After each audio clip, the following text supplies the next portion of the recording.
Advantage India को है क्योंकि इंडिया ये मैदान पे 2 मैच खेल चुकी है। उस मुकाबले की हार के बाद अपने आप को यहाँ पे लाके इन कंडीशन में ढालना बहुत बड़ा चैलेंज रहेगा पाकिस्तान के लिए। तो सबसे बड़ा इम्पैक्ट अगर कोई डालेगा इस मैच में तो वो जसप्रीत बुमराह एक खिलाड़ी है, दूसरे में सूर्य कुमार यादव बल्लेबाजी में मैं उनको चुनता हूँ। यहाँ दबाव अपेक्षाओं का है और एक कल्चर ऑफ रेट्रीब्यूशन है। हार किसी को हजम नहीं, रगड़ा है तगड़ा दो देशों के बीच में, ठीक है, जंगें भी हुई हैं, तो किसी आदमी को ये मंजूर नहीं है कि आप पाकिस्तान से हार जाओ। देखिए, एडवांटेज इंडिया को है क्योंकि इंडिया ये मैदान पे 2 मैच खेल चुकी है और पाकिस्तान वो फ्लैट पिच पे खेल के यहाँ पे आएगी। पिछला मुकाबला जरूर पाकिस्तान हारा है यूएसए के सामने, और उस मुकाबले की हार के बाद अपने आप को यहाँ पे लाके इन कंडीशन में ढालना बहुत बड़ा चैलेंज रहेगा पाकिस्तान के लिए। तो एडवांटेज इंडिया के पास है और इंडिया अच्छा भी खेल रही है इस पिच के ऊपर। जहाँ थोड़ी सी समतल उछाल देखी है वहाँ सबसे बेहतर किसी ने अडॉप्ट किया है तो वो टीम इंडिया ने, और मुझे लगता है कि टीम इंडिया जो है इस मैच में फेवरेट है। इम्पैक्ट कौन प्लेयर, मुझे लगता है कि कोई सबसे बड़ा इम्पैक्ट अगर कोई डालेगा इस मैच में तो वो जसप्रीत बुमराह एक खिलाड़ी है, दूसरे में सूर्य कुमार यादव बल्लेबाजी में मैं उनको चुनता हूं क्योंकि ये 2 खिलाड़ी अपने दिन पे मैच विनर हैं। ऑफकोर्स ऊपर से गेंदबाजी अच्छी हो, बल्लेबाजी में अगर नींव अच्छी बन जाए, विराट और रोहित अच्छी नींव रख दें तो फिर वारे नहीं आ रहे हैं। मुझे लगता है फिर कोई परेशानी का सबब बनेगा नहीं। यदि एक स्पिनर खेलना है तो मुझे लगता है कुलदीप यादव को खिलाना चाहिए क्योंकि कुलदीप विकेट टेकर हैं, उनके पास वेरिएशंस हैं। वेरज अक्षर पटेल मुझे लगता है कि उनको खिलाया गया है इसलिए क्योंकि 8 नंबर पे बैटिंग चाहिए टीम इंडिया को, और शायद इसी कंडीशन में जहां पे वो डर है या शंका है कि अगर ऊपर से 3 आउट हो गए तो फिर कहीं लेने के देने न पड़ जाए, तो इसलिए अक्षर पटेल को खिलाने का मतलब ये है कि बैटिंग थोड़ी और लंबी हो जाती है। बट अगर आप देखें तो 7 बल्लेबाज और 8वें पे अगर कुलदीप को भेजें और साथ में कुलदीप की गेंदबाजी जो है वो ज्यादा गेम में आ सकती है, उनको 2-3 विकेट भी लेके दे सकते हैं वो। देखिए, यहाँ दबाव अपेक्षाओं का है और एक कल्चर ऑफ रेट्रीब्यूशन है। हार किसी को हजम नहीं है।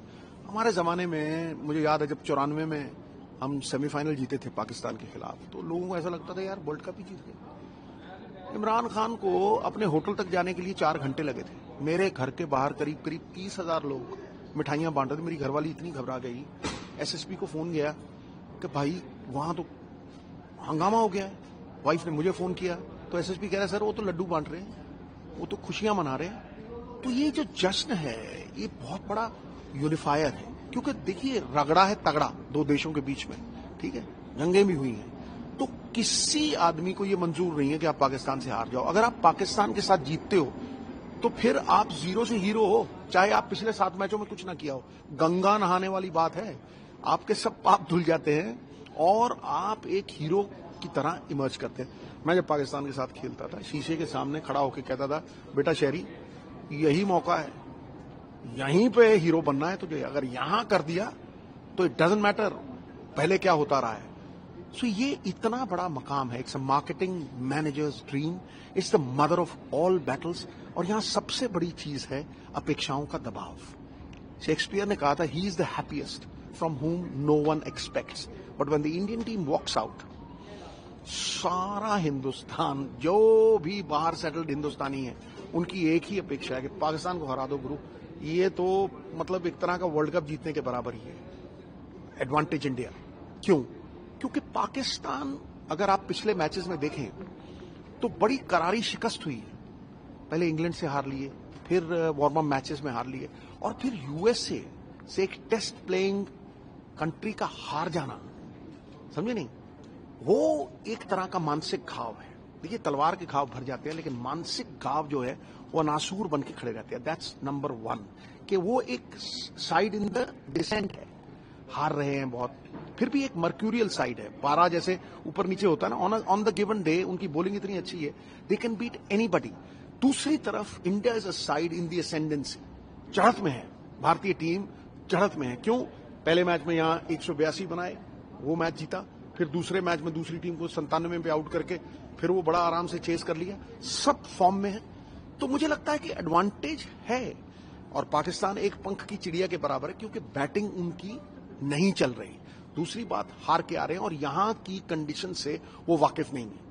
एकदम से अडेप्टेबिलिटी करनी, अनुकूल परिस्थितियां बनानी या परिस्थितियों के अनुसार अपने आप को ढाल लेना, ये बहुत मुश्किल काम है। भारतीय टीम ढली हुई है, यहां जीत चुकी है, तो advantage India, but on the given day Pakistan can do anything. फिर भी अगर आप बाहर कहीं सुने कि क्या चल रहा है, भैया 1200 रुपए की, 1200 US डॉलर की एक पार्किंग मिल रही है। टिकट नाम की चीज ही कोई नहीं, मारा मारी है, जैम पैक्ड होगा, तिल रखने की जगह नहीं होगी। जब रामायण महाभारत आती थी ना, सड़कें खाली होती थी, कोई पलक नहीं झपकता था, समझे नहीं, सुनसान सड़कें होंगी और एक ही भारतीय मन में गीत गूंज रहा होगा, सारे जहां से अच्छा हिंदुस्तान हमारा।